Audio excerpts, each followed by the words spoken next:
بسم اللہ الرحمن الرحیم۔ اللہ رب العالمین فرماتا ہے سورہ ہود سورہ نمبر 11 کی آیت نمبر 41 میں وَقَالَ ارْكَبُوا فِيهَا بِسْمِ اللَّهِ مَجْرَاهَا وَمُرْسَاهَا إِنَّ رَبِّي لَغَفُورٌ رَحِيمٌ۔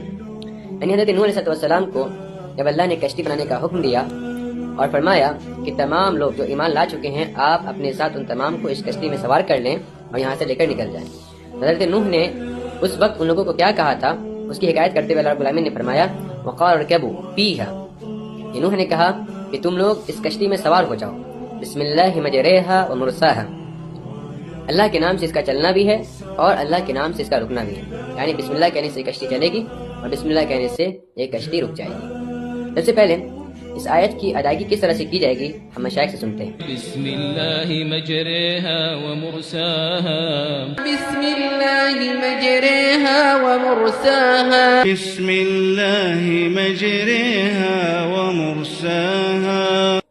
آپ نے دیکھا کہ تمام قراء اس بات میں متفق ہیں کہ اس آیت میں جو موجود لفظ ہے مجرا، اس کو نہ ہی مجرا پڑھا جائے گا نہ ہی مجری پڑھا جائے گا، بلکہ اس کے لیے ایک خاص ادائیگی ہے، وہ ہے مجرے، اور یہ خاص مقام ہے اور واحد مقام ہے قرآن مجید میں جہاں پر لفظ کی ادائیگی کو اس خاص انداز میں ادا کیا جا رہا ہے۔ پورے قرآن میں آپ کہیں پر بھی لفظ کو اس طرح سے ادا کرتے ہوئے نہیں پائیں گے، کیونکہ آپ یا تو زبر سنتے ہیں قرآن میں یا تو زیر سنتے ہیں، یا تو زبر کے بعد الف ہوتا ہے یا تو زیر کے بعد یا ہوتا ہے۔ تو آخر کیا وجہ ہے کہ یہاں پر اس مقام کو خاص کیا گیا ہے اس خاص ادائیگی کے لیے؟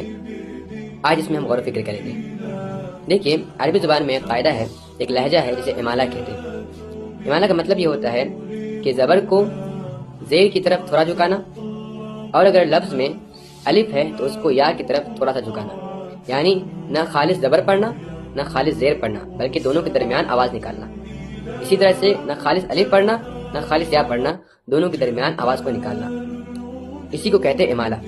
ٹھیک اسی طرح سے اس آیت میں جو لفظ مجرا ہے، مجرا، تو اس میں کیا آیا؟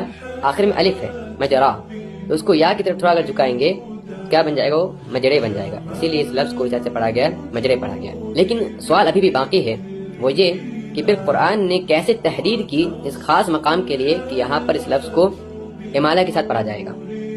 تو اس کا جواب علماء بلاغت دیتے ہیں، عربی زبان میں ہر لفظ کی بناوٹ اور تراکیب کا ایک خاص معنی چھپا ہوا ہے، اس میں ایک خاص احساس چھپا ہوا ہے، اس میں ایک گہرائی چھپی ہوئی ہے۔